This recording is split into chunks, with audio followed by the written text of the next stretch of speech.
I couldn't start without having to put a few words of hope and good wishes for our friends, and I would add family members in many places in Texas, Oklahoma, California, Louisiana. I certainly, as a Saudi, as someone who is heading this sector, I can speak volumes about the friendship and partnerships and sense of family that we have with so many of these states. I can speak on behalf of the whole sector to say that our hearts and minds are with you. And as always, Saudi Arabia does stand ready to extend any support that we can lend or render.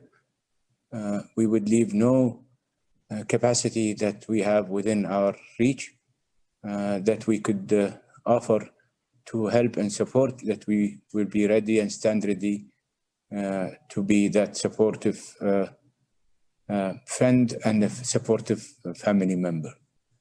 And with that, I would like to start my prepared remarks for this particular event.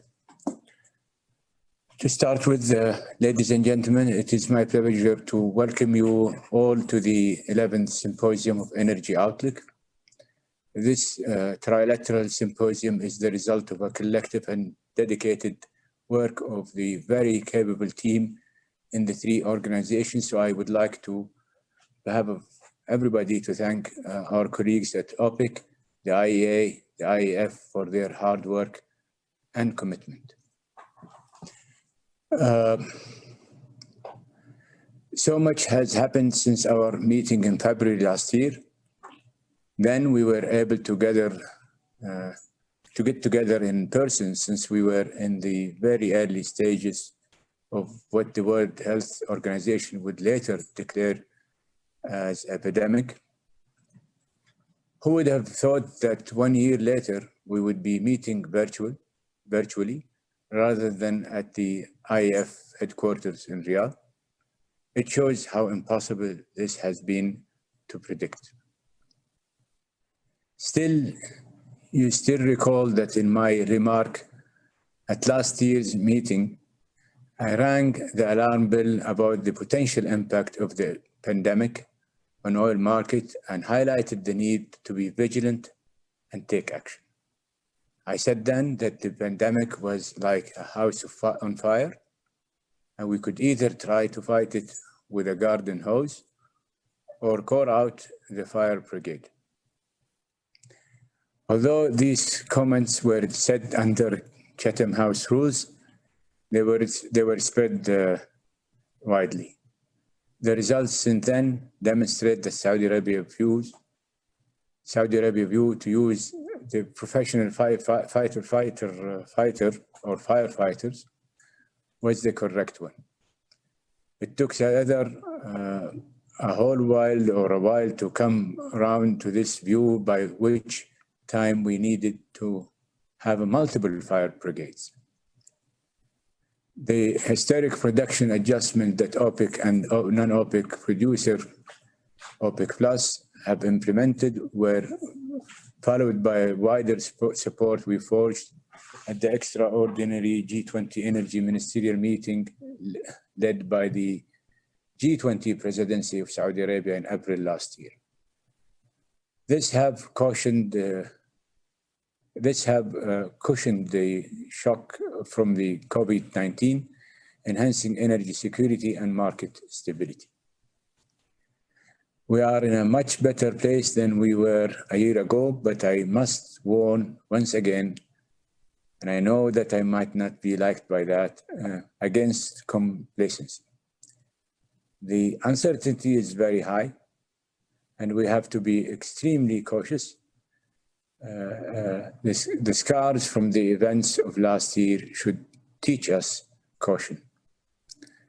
In other words, the football match is still being played, and it's too early to celebrate and declare any victory against the virus. The referee is yet to blow the final whistle. Let us hope that we can apply these lessons the lessons we learned over the past year. One of these lessons is the utility of trying to predict what is around the corner. And the best way we can do so is to increase our preparedness and resilience, realizing that the collective action is the best way to tackle the challenges ahead.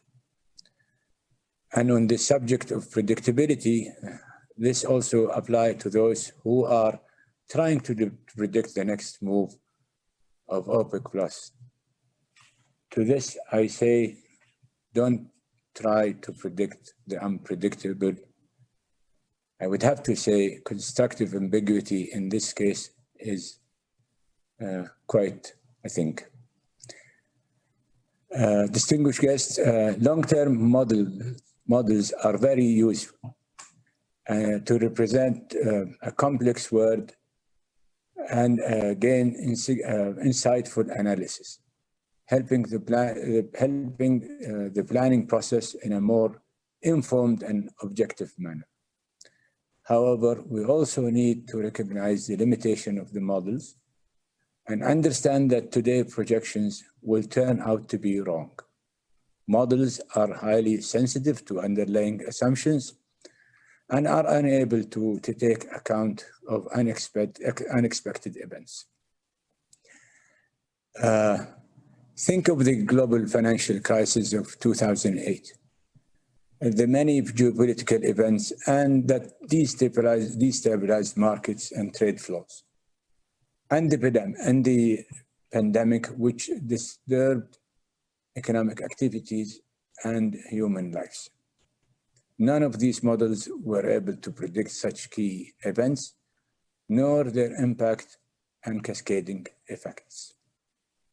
However, what these models show is the high degree of uncertainty and the importance of adapting and increasing our resilience to a very unpredictable environment.